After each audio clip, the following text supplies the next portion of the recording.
Hi everyone, good evening. আজকে বিকালবেলায় আমরা গিয়েছিলাম বাবুঘাটে সন্ধ্যা আরতি দেখতে। আর এইটা না অনেক দিনের ইচ্ছা ছিল যে একদিন গিয়ে বিকালে সন্ধ্যা আরতি দেখব। আর আমরা একদম পুরো পারফেক্ট টাইমেই পৌঁছেছি, মানে জাস্ট আরম্ভ হবে তখনই আমরা জাস্ট গিয়ে পৌঁছেছিলাম।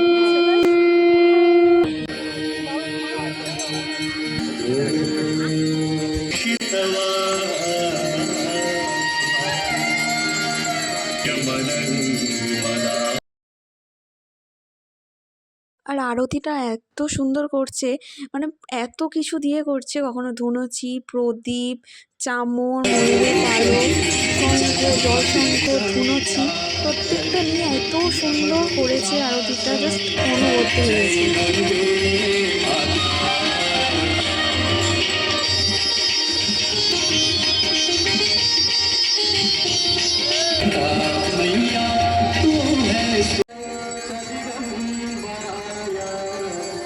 আমি না আগে একবার প্রিন্সেপ ঘাট গেছিলাম, সেটা সকালবেলায় গেছিলাম, একদম ভোরবেলায়।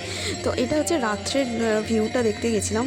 দুটো ভিউই জাস্ট অসাধারণ, সন্ধ্যের ভিউ বলো, সকালের ভিউ বলো। আর এই আরতি দেখার পরে মনে না এত শান্তি লাগে, এত পজিটিভ ফিল হয়, যেন মনে হয় যেন এই আরতিটা না চলতেই থাকুক চলতেই থাকুক। এত ভালো লাগে, এত ভালো লাগে। তোমরাও যদি কোনো যাও প্লিজ এটা দেখো।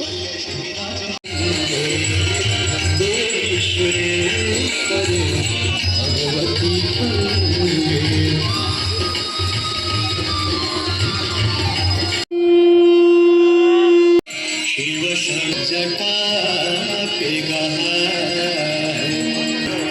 आए गई।